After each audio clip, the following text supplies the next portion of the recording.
എക്സാമിനോട് അടുത്ത് കഴിഞ്ഞാൽ സ്വാഭാവികമായിട്ടും എല്ലാ വിദ്യാർത്ഥികളും പ്രിപ്പറേഷൻ്റെ തിരക്കിലായിരിക്കും. കാണാതെ പഠിക്കാനുള്ളതും അതുപോലെ പഠിച്ചു മറന്നത് വീണ്ടും ഓർത്തെടുക്കാനുമൊക്കെ ശ്രമിക്കും. മുതിർന്ന ക്ലാസ്സിലെ കുട്ടികളുടെ കാര്യത്തിൽ ഇതൊക്കെ അവർക്ക് മാർക്ക് വാങ്ങി ആ സ്കോർ കൊണ്ട് മറ്റു പല കാര്യങ്ങളും ഉണ്ടാകാം. എന്നാൽ ചെറിയ ക്ലാസ്സുകളിൽ പഠിക്കുന്ന പിഞ്ചു കുഞ്ഞുങ്ങൾക്ക് എന്തിനാണ് ഈ എക്സാമിലെ മാർക്ക്? യഥാർത്ഥത്തിൽ അവർ പഠിക്കുന്നത് അവരുടെ നിത്യജീവിതത്തിലേക്ക് ആവശ്യമായ ഒരുപാടേറെ സ്കിൽസാണ്. ആ സ്കിൽസ് ഡെവലപ്പ് ചെയ്തെങ്കിൽ മാത്രമേ മറ്റു ക്ലാസ്സുകളിൽ, മുതിർന്ന ക്ലാസ്സുകളിൽ അവർക്ക് നന്നായിട്ട് പെർഫോം ചെയ്യാൻ പറ്റുള്ളൂ. ഇതൊക്കെ ഇങ്ങനെയാണെങ്കിലും നമ്മളുടെ രക്ഷിതാക്കൾ ഇപ്പോഴും KG ക്ലാസ്സുകളിലെ കുട്ടികളെ എക്സാമിന് വേണ്ടി തലേ ദിവസം തയ്യാറെടുപ്പിക്കുന്നതിൻ്റെ തിരക്കിലായിരിക്കും.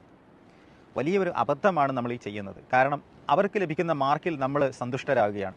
ആ കുട്ടികളെപ്പോലും അത്തരത്തിൽ പറഞ്ഞ് പഠിപ്പിക്കുകയാണ്. പകരം അവരുടെ സ്കിൽസിൽ ഫോക്കസ് ചെയ്തുകൊണ്ട് ആ ക്ലാസ്സിൽ നേടേണ്ട കഴിവുകൾ അവർ നേടിയിട്ടില്ല എങ്കിൽ അത് നേടുന്നതിനാവശ്യമായിട്ടുള്ള പരിശീലനം അവർക്ക് നൽകുകയാണെങ്കിൽ, അതൊരു പക്ഷേ എക്സാം കഴിഞ്ഞിട്ടുള്ള ദിവസങ്ങളിലാണെങ്കിൽ പോലും ഈ സമയത്ത് അതിനുള്ള പ്രിപ്പറേഷൻ നൽകി അവരെ തയ്യാറാക്കുകയാണെങ്കിൽ അടുത്ത ക്ലാസ്സിൽ അവർക്ക് നന്നായിട്ട് പെർഫോം ചെയ്യാൻ ഇതൊരു മുതൽക്കൂട്ടായിട്ട് മാറും. ചെറിയ ക്ലാസ്സിലെ കുട്ടികൾക്ക് ആവശ്യം മാർക്കല്ല, പകരം ആ ക്ലാസ്സുകളിൽ അവർ ആർജിച്ചെടുക്കേണ്ട കഴിവുകളാണെന്നുള്ള തിരിച്ചറിവ് ഓരോ രക്ഷിതാവിനും നിർബന്ധമായിട്ടും ഉണ്ടാവേണ്ടതാണ്.